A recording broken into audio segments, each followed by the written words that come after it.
COVID-19 challenge for boarding schools. Exclusive markets for central farmers. And PNG-DF on border patrol. This is the National EMTV News with Turaho Mora. Good evening and thanks for joining us for Tuesday's news.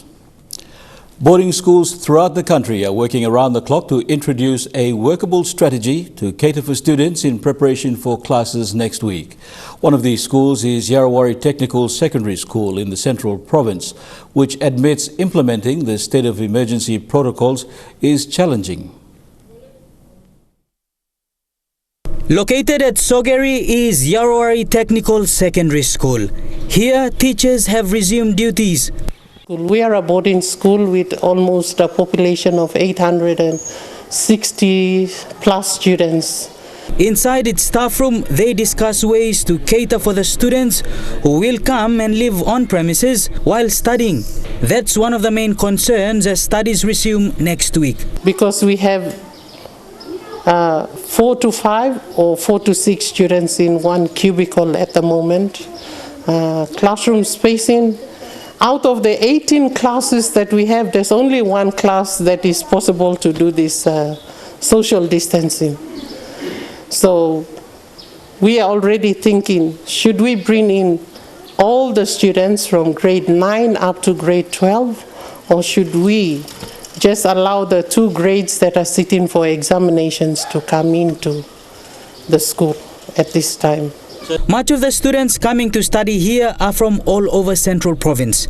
Some, after the lockdown was announced 5 weeks ago, left for their remote homes. The news of schools resuming is important and must reach them before school starts. I hope they have heard over the radio, watched television, or through their mobile phones. They have been able to keep in touch with the media, the happenings within the country. I hope that has reached them. But should it be a need, then we have our principal who would go on air through the radios. While water, hygiene and sanitation remains a topic for many schools, the school is located near a river. Parents are asked to support the students with soap and other important detergents. Assist the children with masks, hand sanitizers, should they be able to meet it. Before they send their children to school, it would be wise on their part to help the school in that manner. Bradley Valenaki, National EMTV News. Hagara Primary School now has a new building to house grade 8 students. The 1.8 million kina 2-story classroom will see students using it when they resume classes next month. This initiative is a partnership between the Motu Koita Assembly and NCDC. Over 1,500 students of Hagara Primary School will benefit from their new facility. The double-story building consists of 4 classrooms and 2 offices, which will be used mostly by the grade 8 students. I am very happy with our Motu Koita chairman. I can tell you that he has made himself very clear that he's going to bring in a lot of changes. And I now call them 2 action men for Motu Koita Assembly. Because they talk and they put their words into action. Hagara Primary School has been operating since the late 1950s, and this year it celebrates 62 years of educating the people of Motu Koita. Motu Koita Assembly Chairman Dari Toka Jr. says it's about time the school got the attention it needs. It has contributed immensely to nation building of this country. There's a lot of people that have come out of this school, and there's a lot of names that have put much effort into building this country to where it is. NCD Governor Powers Pakop says we need to lift the quality of life in our communities, and our children need proper infrastructure to help them advance in their education. I'm very happy that now we are witnessing it. In this school, one of the oldest institutions in our village here in the big village of Hanobada, but also in our city, and more importantly for Motu Koita. Motukoita people have been part of our nation building. They've taken our city and our country to the level it is now. But the future doesn't look very good because now we have to compete with everybody else in the country. 3 classrooms will be used when school starts next month, while 1 classroom has been given to Kokoda Track Foundation to be used as a forward center for 6 months. Lilian Sopera Kinea, National, EMTV News. Meanwhile, a few minutes after the opening of the Hagara Primary School's new facility, Gabi village was raided by police personnel. They went into the village community and raided people's homes in search of betel nut. And when the villagers tried to resist to protect themselves, the police fired tear gas into the residential area. Gabi village was raided by police personnel for betel nut. This raid was more damaging because they went into the village and ransacked people's homes. The villagers were very surprised at the conduct of the police officers who drove in a convoy into their village and destroyed markets, broke into vehicles and raided their homes. They took over 30 bags of betel nut but destroyed only 5 in front of the villagers. An eyewitness, Isaiah Kaloma, spoke to EMTV News and told his frustrations. Our police make him definitely in wrong street because how make him to him surprise because boy 5 musem okota karol kame okota mol boy full up but sample Pablo Buena, Mablo Boy, complain no capacity boy bad. All capacity mean no plan di all capacity 1,000. Now the people are questioning the police, stating that why did they not destroy all the betel nut in front of them? But all karang ko mo sa how sa make deal one boy sem bullet so all salimo miplan sa all ba make this line. Another resident, Regina Maisape, says because they fired tear gas in a residential area, it greatly affected infants and the young children. She says police are not allowed to enter Hanuabada and Gabi is part of Hanuabada. We are part of Hanuabada. Why did they come only to Gabi and not Hanuabada? Hanuabada people are selling the boys on the road. And they are even selling thing homebrew on the road. What's the difference with them and us? The villagers question the police for their conduct and want answers as to why they were treated inhumanly.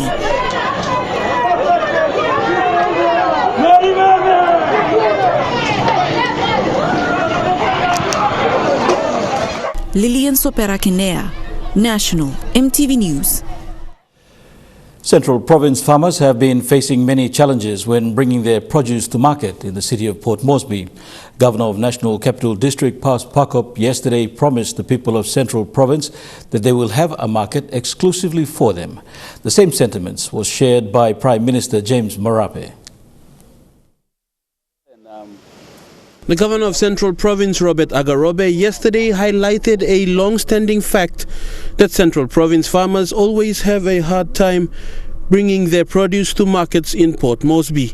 Governor Agarobe said this in front of an array of quality produce donated by the Central Province people to the needy in Port Moresby. We have always struggled to come into the city. Transportation is also a problem. Logistics, roads, the hardships at sitting in the markets here in the city, the harassments they get in the city, and then whatever little they have, they can hardly buy anything to go back home. Governor of NCD Powers Pakop replied by saying that Central Province people have every right to use any government service in the city of Port Moresby. Our people from Central Province coming here, they are entitled to go to the market. They are entitled to go to the hospital, to go to the schools, to go to whatever government services that is here. It's for the benefit of both people from National Capital and from Central Province. Pakop then gave a positive response to the market woes faced by farmers in Central Province, promising the Governor of Central that they will have a marketplace exclusive to Central Province farmers alone. My brother, you have asked for a market to exclusively for Central Province. We have made a decision before, but it was not, that opportunity or offer was not taken seriously, so we took the market back. But now we have had one meeting already, but we will make addition. And we will give you a market. We will give you a market. Whether the one you want or another one we offer, but we will give you a market.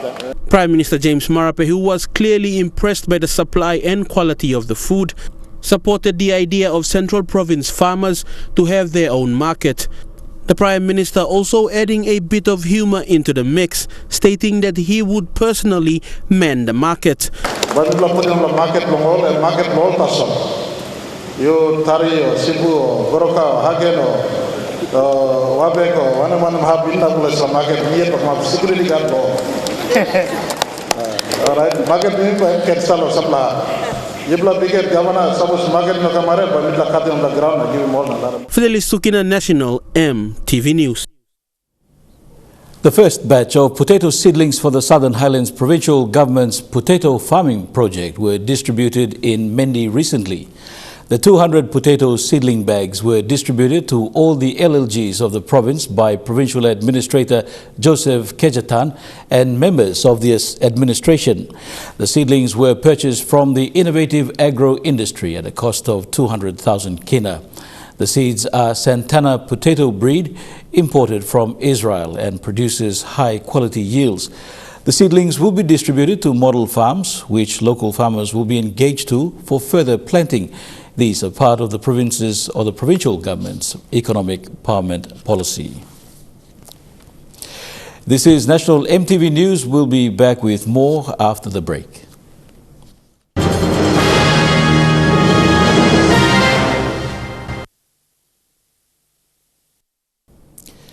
The PNG Defence Force today deployed a section of defence personnel to Obo, while others will be sent to Suki in Western Province as part of their normal border patrol, as well as support the government's efforts to fight the spread of COVID-19 in the country. A liaison officer, Major Douglas Vava, says it is work as usual for the PNGDF. He says especially in times like this, safety and protection of all military personnel is vital, and so in response to COVID-19, all defence personnel have been issued their personal protective equipment to protect themselves from COVID-19. PNG Defence Force today sent its troops to both Obo and Suki in Western Province to carry out their normal duties in border provinces. Troops here in both locations will have a changeover within a month or two, but that depends entirely on the situation on the ground. While doing their usual duties, Air Liaison Officer Major Douglas Vava says they are happy to support and help out with the COVID-19 response in all border provinces. We're from the Task Force Headquarters of the PNGDF. We're the Road Reviewing Detachment, and we're here supporting the force elements on air of operation here in the south, in Kiunga. Today we inserting troops into Obo and Suki. It's part of our normal business as usual support to our force elements in the border province. So we always have troops at the border. But also, as part of the state of emergency operations, this is our efforts to the whole of the nation fight against COVID-19. While all citizens are being asked to take precautionary measures to stop the spread of the coronavirus, Major Douglas Vava says all defense personnel are being given personal protective equipments to protect themselves from the global pandemic. Major Douglas Vava says as part of their normal duties, all border provinces are closely monitored. Godwin Eki, National EMTV News, Kiunga. Papua New Guinea is one of the more lucky countries in the world to so far have zero recorded COVID-19 deaths. The country had 8 positive cases and currently the patients are recovering slowly. With the SOE being lifted, there is a need for more awareness to be carried out in the country, especially in settlements and rural villages.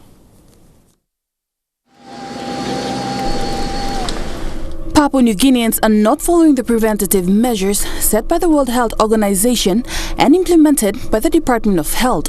This may be because of pure ignorance by the people to practice social distancing, washing hands often, cover mouth when coughing, or lack of proper awareness not reaching the people. With the SOE lifted by the controller, people have to really follow the preventative measures or the country might have serious cases of COVID-19. A concerned community leader from Morata 1 in Port Moresby, in an interview with EMTV, raised concerns about the lack of awareness in the country, especially settlements. Awareness in terms of, the media coverage is done at the, using the various media outlets by the government. It's not capturing the small people down there. So one way, the strategy, the government must come really down to send the workers or send the workers down to health department, whichever department organization is responsible. Controllers should get them to get down to the people and then simply be with them and tell them what is right and wrong, what it need to be observed and not, in terms of making awareness with the COVID-19 crisis that we are facing at the moment. Derek Rubin says despite social media and media organizations passing information out, health personnel have to be there physically to teach the people. Kemi Sine also raised his concern about the lack of knowledge he has about COVID-19. Even me now, me no say one of symptoms now. All the dila symptoms also running flu na, coughs na, head pain. But all the by come up same time or one at a time, all these little symptoms. No can money away. Even me at minus away. I think me got running nose now. Me tinos a mixing the virus. Michelle Stephen, National EMTV News. The Morobe Provincial Health Authority and Lays Angao Hospital now has an interim CEO, Dr. Duncan Dobunaba, who has replaced Grant Muddle following allegations against the hospital's management raised by the hospital staff. Dr. Dobunaba's appointment follows an investigation by an independent investigation team from Port Moresby that was sent to Lay earlier this month. This was announced today by the Health Minister, Jelta Wong, who was in Lay to officiate at the opening of a new TB ward funded by the Australian government. The ongoing grievances of the Angao Hospital staff, including senior doctors, nurses and support staff, was one of the agendas the Health Minister Jelta Wong attended to this morning. Morobe's National Doctors Union President, Dr. Stephen James, told Minister Wong that they don't want to work with Grant Muddle as the CEO, and they also requested that the board of MPHA be dissolved. This was witnessed by Morobe Governor Ginsen Saunu, Lay MP John Rosso, Bulolo MP Sam Basil, Nawai MP Kennedy Wenge, and the hospital staff. I think was CEO's executive management want them board, only no addressing situation lo mi good. So mi think if all authorities lo mi plan nap lo working decent na look inside lo disla, and mi by one bell lo hari musem. Mi look at musem, disla mom lo big play impairment. Lo mi lo housing ka. Na mi thank you yet you been got bail every na you go back lo walk yet na you walk. So thank you through lo you But me must sit down want them this management no me na go through lo ogara this la paper lo you na mi must go through and make sure that we ogara something right. You know them you yet you talk na me go walk him. Me yet must get all policies na me go forward. This concern is an administrative issue that has been ongoing since December last year. Staff demanded Muddle's removal due to alleged abuse of office, the delay of staff annual entitlements, and lack of PPEs to deal with the COVID-19 operation. Earlier this month, after learning of Grant Muddle's 3 months extension as acting CEO, the hospital staff marched to the CEO's office and barricaded the door. The Health Workers Union and the Angao Hospital staff have made a decision to seek the attention of the Health Minister Jelta Wong and Prime Minister James Marape to dissolve the board members and appoint a new CEO. An independent investigation team was sent to Lay from Port Moresby to investigate the allegations against the hospital's management. The arrangement was a directive by the Health Minister Jelta Wong, after being informed on staff grievances by Lay MP John Rosso and Morobe Governor Ginsen Saunu.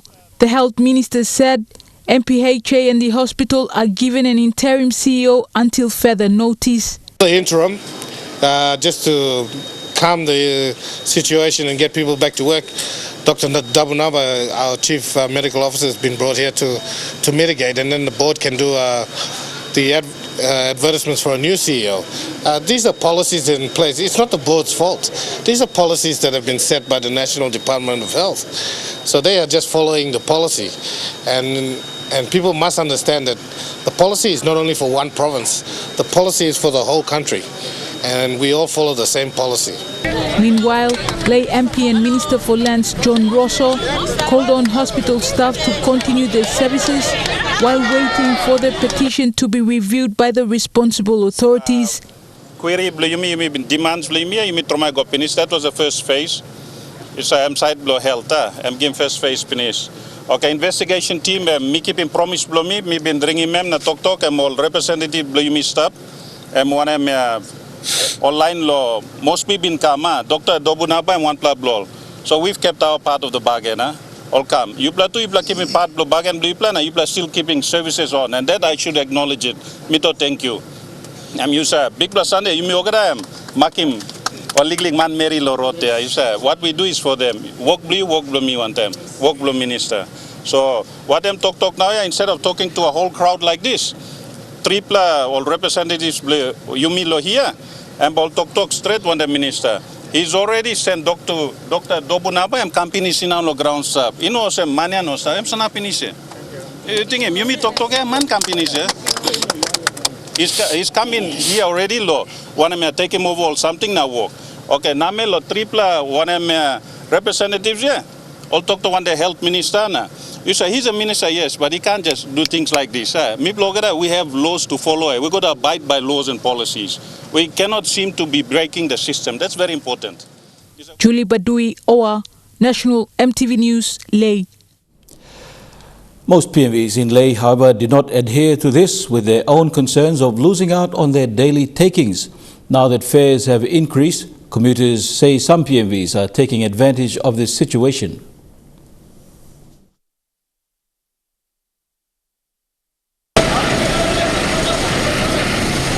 It's business as usual for these bus drivers and their crew in Lay, transporting people between locations. The difference is these 25-seater buses are being ordered by the authorities to transport 15 passengers per trip amidst coronavirus alerts as a social distancing measure. As a result, the bus fare for this route from Eriku to town has been increased.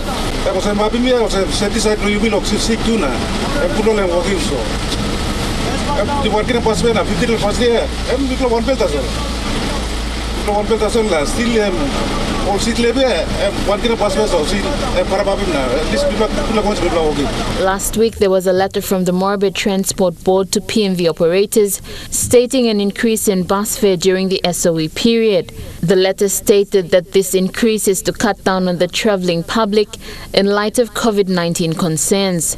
Whilst this was welcomed by some commuters, others thought otherwise. Now, months around nothing now. They must be at home. You know, at recent will come. Bus fare increase, I'm good lah. I'm to help him this lah. Now, awareness of lockdown, we stay at home. Na this I'm good lah to this lah. Na same time too, I'm help him all bus. Na service must run. Me at a meeting, I'm alright because only like him also mamas plus 15 per man or this la 25-seater bus. Me nothing all man all bus working money. The public have also raised concerns that some buses are carrying full loads and charging passengers by the new rates. Suppose them tukina, then 15 per month as well. You mean no can kiss him more. But now tukina, but me looking at some bus all closing out yet the bus by pull up. They're calling on the authorities to address this quickly. Lucy Kopana, National MTV News, Lay. Persons with disabilities in Lay are concerned that some COVID-19 facilities are not conducive for their use. President of the Morbid Disabled Agency, Benedict Hipom, raised the concern yesterday at a COVID-19 awareness training for PWDs. Hipom said PWDs should be considered in COVID-19 response operations. Meanwhile, Health Minister Jelta Wong said the nationwide COVID-19 response is inclusive of PWD strategies as well. And everything we do in health must have a bit of their program there to allow for people living with disabilities. People living with disabilities is something that's close to my heart, but it's something that's is not given as much prominence. And this is how we're going to change it, by making sure that we have facilities in all our places that suit people living with disabilities. Opposition leader Belden Nama says Prime Minister James Marape is creating uncertainty and scaring both foreign investors and local businesses with his government's decision to nationalize the Porgera gold mine. He challenged Marape to immediately name the next operator to replace Barrick New Guinea Limited. According to Nama, the company has paid 4 billion in taxes and 224 million kina in tax credit schemes and $500 million kina in royalties. Nama said the government has made another hasty decision in the middle of a national state of emergency. He says the concerns around Porgera mine have always been volatile and causing tension among stakeholders. Nama also noted that the K92 mine in the Eastern Highlands has been suspended as of a result of local landowners storming the mine. Operations at the K92 mine in Eastern Highlands have now returned to normal following the suspension of operations for 48 hours. This follows a roadblock in the mine area by angry youth from the Billy Moai community who demanded the company upgrade an access road to their village. In a statement, K92 Mine Chief Executive John Lewis said the road was worked on. However, there had been a temporary suspension due to the heavy rain in the area. Meanwhile, the mine operator says the state, through Mining Minister Johnston Tuke and Billy Moai Interim Landowners Association, must focus on completing the outstanding review of the existing MOA. And now looking at the Nasfund market report, the kina opened unchanged at $0.9210 US in the interbank market. At Bank South Pacific, your kina was buying $0.835 US, 0.4359 Australian dollars, 0.2542 euro, and 29.76 Japanese yen. Looking at commodity prices at New York close, gold is trading higher, coffee, cocoa, and copra closed higher. Palm oil closed lower, crude oil is trading higher, and copper closed lower. And on the stock market, the Dow Jones closed higher, ASX 200 is trading higher, and the All Ordinaries is trading higher as well.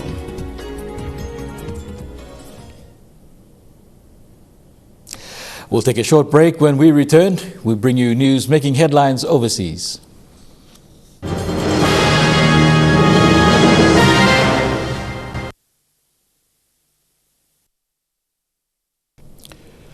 Moving overseas, the coronavirus is taking a heavy toll on minority communities, and no way is that more evident than on the faces of families who have lost a loved one. Moment of painful loneliness for one man. He's a grieving son and brother, made to wait in a place that can offer no consolation for his loss. A car park under a mosque in North London, now being used to deal with the unequal consequences of COVID-19. It's become a workshop, a busy production line, rapidly building coffins, trying to keep up with the pandemic's ruthless demand. This is the confronting reality, what it really means when doctors say people of colour are being disproportionately impacted by the virus. So many people in this community are dying, there aren't enough coffins for them. The carpenters pause as a body is wheeled out of a nearby mortuary room. This is what the grieving man has been waiting for, to begin saying goodbye. The mosque is closed, so he has to pray here, in the car park, for his mother inside that casket, and his brother, who lies in another just meters away. The 70-year-old woman and her 32-year-old son died a few days apart. Both had contracted COVID-19. Across London, in a Muslim burial ground, we see more improvisation for dealing with death on an extraordinary scale. The backlog for burials is now so long, Muslim scholars were consulted to approve these trenches, each one excavated to hold 20 bodies. Just days later, the first is already full. Staff in Britain's National Health Service first noticed the terrible numbers of black and ethnic minority people falling to the coronavirus, partly because they were losing so many of their own. Like Thomas Harvey, who'd worked as a hospital carer for 20 years. It's really weird not having my dad around. Yeah. It hurts every single day. The usually strong, healthy father of 7 was isolating at home with COVID-19 symptoms when he collapsed in the bathroom. His family and police broke through the door. Paramedics worked to save him. His daughter Tamira says she'll never forget the words she heard soon after. When he came upstairs and he was just like, the virus has got him, like, we can't do anything else. And that was just that. Who said that to you? Sorry. That's all right.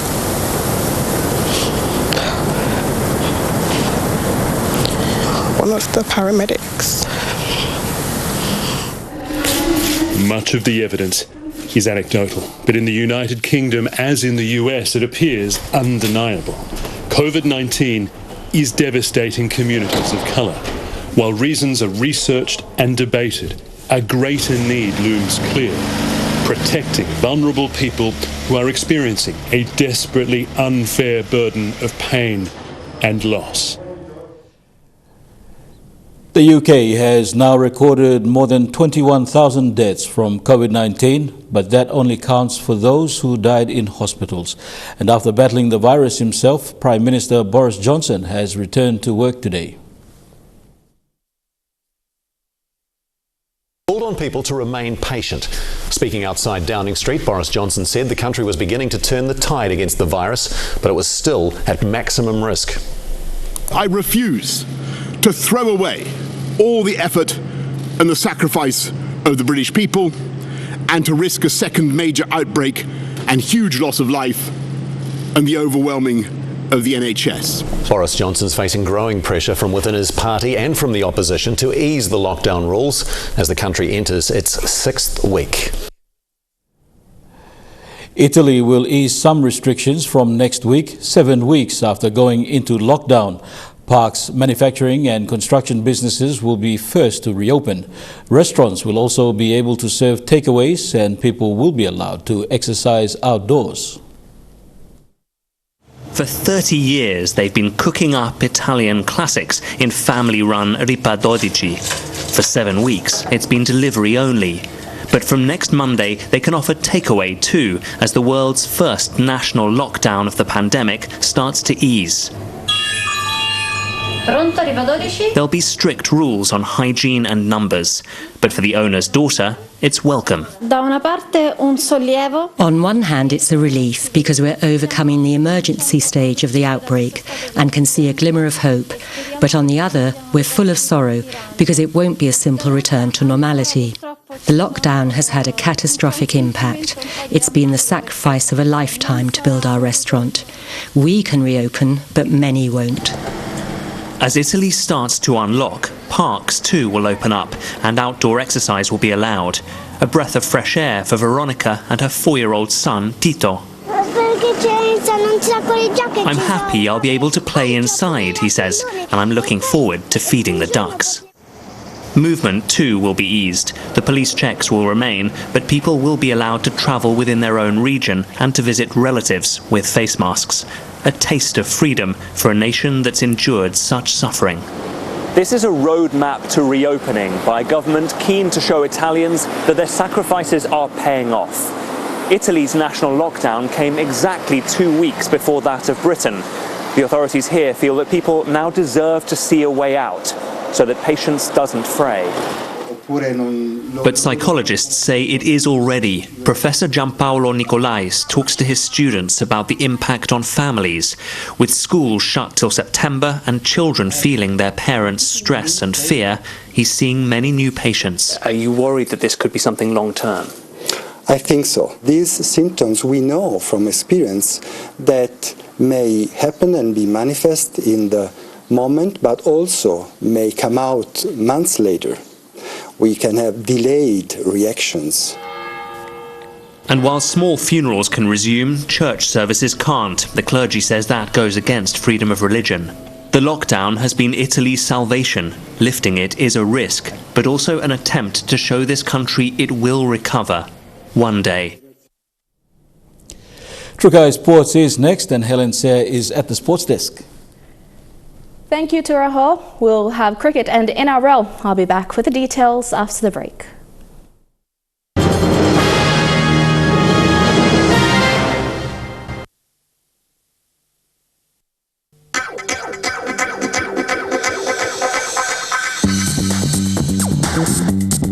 Trukai Sports.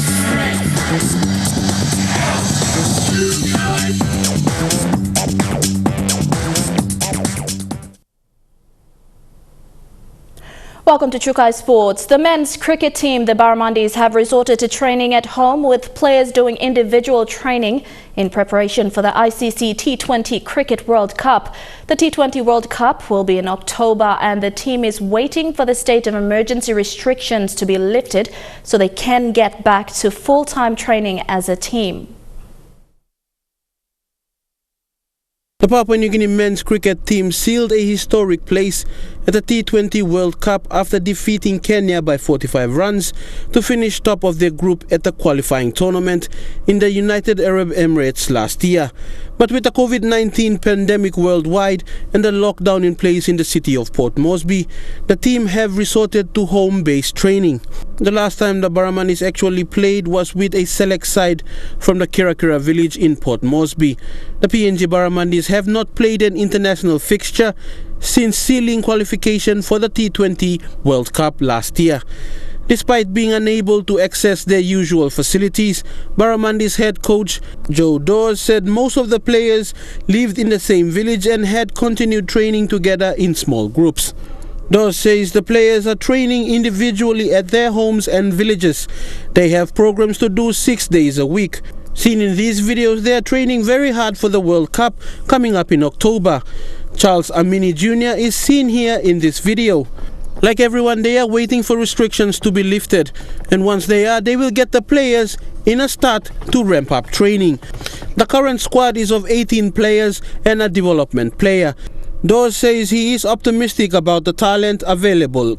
I believe these players will do a great job in whatever cricket we will play this year, but I am always keen to look at the new talent and players that put their hands up in domestic cricket. We are not going to the World Cup to make up numbers. It is an awesome opportunity for the boys to show what they can do on the big stage, and we will go and have nothing to lose. We will scare some teams along the way. Dawes added that the road has been bumpy at times, but they are making progress. Fidelis Sukina, Trukai Sports. To NRL, the Warriors appeared to be getting closer to a scheduled departure to join a rebooted NRL season. But while there are plenty of verbal assurances, the club wants something a lot more concrete. The gates remain locked at the home of the Warriors, but the next 24 hours could provide the key to the club's competitive future. Our time's, closing on us very fast for when we need to leave the country in order to get to Australia to train with every other club. Cameron George still has his sights set on a weekend departure for his team, despite having been offered no concrete evidence of an exemption to travel from the Australian federal government. The documentation or the formal advice to us hasn't been provided at this point in time, and once we get that, we'll be in a position to really then shape up the days coming and work out how we get to Australia and when we get there. The Warriors also need approval from the New South Wales government to base themselves in Tamworth. They're hoping 2 separate social distancing breaches in the last 48 hours haven't jeopardised those talks. Today, Latrell Mitchell and Josh Adokar were handed partly suspended fines of $50,000 for their ill-timed camping getaway Origin halfback Nathan Cleary's Anzac weekend get-together will cost him $10,000. The breach is undermining the NRL's attempts to guarantee strict health protocols. The Warriors still waiting for guarantees on the competition structure and player payments. It's actually impossible to overstate the logistical challenge facing the Warriors here. This has been their home for the last 25 years. They are going to have to pick up and move the whole operation for a competition the shape of which they don't know, for a return the size of which they're uncertain of. The next 24 hours will decide when and if the Warriors can swap locked gates for departure gates. Still to come in Chukai Sports, athletes getting back outdoors as the lockdown eases. Details after the break. Chukai Sports. Welcome back to Chukai Sports. Sport is back for New Zealanders. Well, some of it ended in a limited capacity, but for those lucky enough to get back in the group today, it was worth the wait. Sporting silence broken for the first time in 5 weeks. From Arrowtown to Auckland, the fairways filled with the sound of golfers grinding back into gear. That was way better than I was expecting, so yeah, I can't wait to play the course. Social distancing from my wife, who I've been in a bubble with for now 6 weeks. Got rid of all the bad habits because we've been locked down for so long, so it should be perfect. Wasn't too bad. Level 3 at Remuera Golf Club requires players to use a contact tracing app, waiting in the car until just before tea time. The new conditions, no deterrent to golfers chomping at the bit. We've had to limit the amount of bookings that people can have in the system at any one time to 1 per person, and we still are looking to hopefully get more people out there over the next few days. Pretty unusual. On a Tuesday we might normally get maybe 30 or 40 people out. Today we think by the end of the day we'll have had 140 people playing golf. Feels as if we've been released from a cage. And on the tennis court, no doubles, just bubbles. Dad Arno grateful to have a fellow tennis player in the household. A few years ago it wouldn't have been possible, right? Now I have, and it's fantastic. It's really good to be able to play together. For these brothers, today finally meant a chance to blow away the cobwebs. First hit is rusty. I couldn't hit the ball, so I still have to play more to get the ball back. We normally stay home and play game all day, so it's nice to come out and exercise a bit. Feels like $1 million. Feels fantastic. A feeling of normality on the courts and courses as New Zealand sport takes its first steps in life after lockdown. And the chance to get back in the water was too good to pass up for some of New Zealand's top athletes. Athlete Hannah Wells diving back into the cool waters of Mount Maunganui after a month of being restricted to running and biking in the garage. We've been really lucky in that we've had other things to focus on, and it's been an opportunity to try some other things, do a bit more strength work, a bit more yoga and Pilates and so on. So I've been busy enough that it hasn't been too bad at all, but definitely excited to get back out there. Surf was up too, including for Olympics-bound Ella Williams in Whangamata. It feels really, really great to get back in that salt water and get my feet on the board again and get that feeling back. Sunny for most, you couldn't have asked for better conditions for day 1 of Level 3. And that ends Chukai Sports. Turaho will be back with the weather forecast for the next 24 hours. Chukai Sports.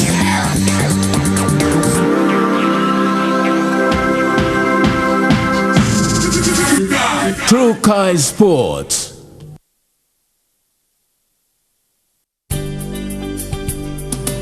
This weather update is proudly brought to you by Money Plus. With you always.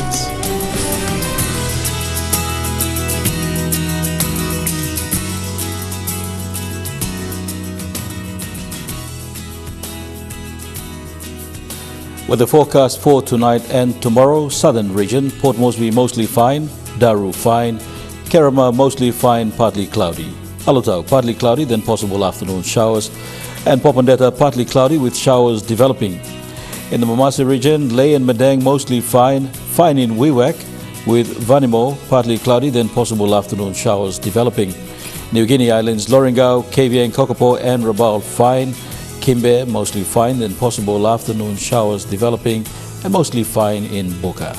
In the Highlands region, all centres, morning fog, clearing, then cloudy with showers.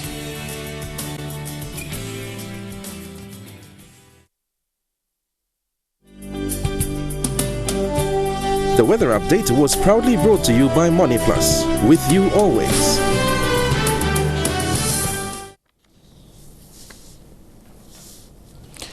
The way it is this Tuesday, the 28th of April 2020, on behalf of the news team, pleasant viewing. Good night.